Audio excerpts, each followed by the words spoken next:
what movies are the definition of this meme, where the film itself is super happy and lighthearted, but the villain is incredibly dark, evil, and twisted? I think the Kung Fu Panda movies might be the best example of this, because whenever you're focusing in on Po and the Furious Five, it's like, oh, here's this fat panda making fart jokes in your typical kids movie. And then the villain out of nowhere is just like the most powerful and hateful creature you've ever seen in your life that feels like a spawn of Satan. Like, you got Tai Lung, that's just an absolute menace. I'm not exaggerating when I say Lord Shen is pretty much a war criminal that's like, yeah, I'm obliterating all the pandas in the universe. We all know Kai is on absolute demon timing, and him being voiced by the same guy that does Omni-Man, J.K. Simmons, just as the cherry on top. And even the chameleon from Kung Fu Panda 4 that wasn't good is like, yeah, I'm gonna haunt you with all your past villains. Now, it's not always a good thing like in the case of Thor Love and Thunder, because yes, this movie was incredibly goofy and silly, but it wasn't entertaining. It was just bad jokes. They took away from Gore the God Butcher, who legitimately could have been like a top 5 MCU villain,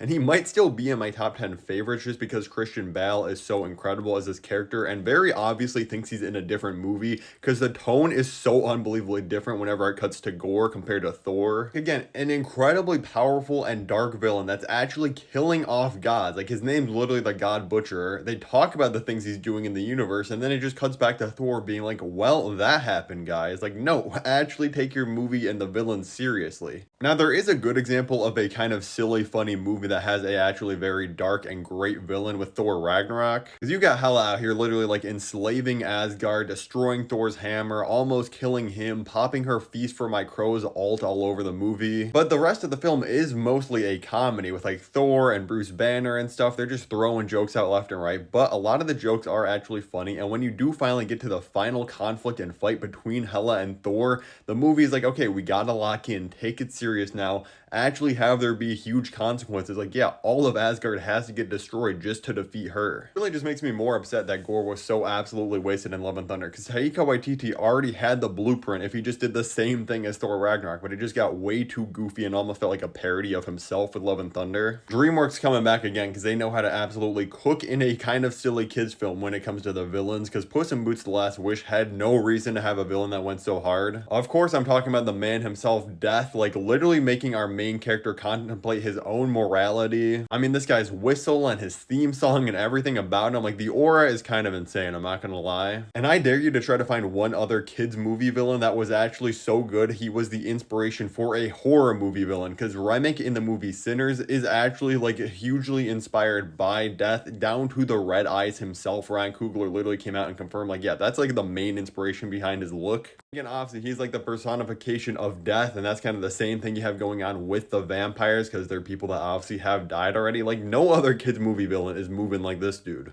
A spot for like the first hour or so of Across the Spider-Verse is definitely just a silly, goofy villain that kind of matches the lighthearted tone of the kids movie Across the Spider-Verse. And then this dude absolutely just locks in because he gets called a villain of the week by Miles, and like, you know what, I'm gonna reach my final form, I'm gonna take everything that you love, I'm gonna go kill your father. Like, dude was actually on demon timing in the second half of Across the Spider-Verse, and it's only gonna get crazier and beyond. Like, imagine if you were in Miles' situation, how crazy this would actually be. Like, yeah, you threw a bagel at some dude, you didn't even know who it was, and then 2 years later he's like, yeah, I'm actually gonna devour your entire universe and kill your entire family. Like, bro, take a few steps back, please. Let me know any other villains that fit into this meme template that I left out of the video, and if you want to see me rank the only perfect superhero movie trilogies, click the video above my head right now. Thank you so much for watching.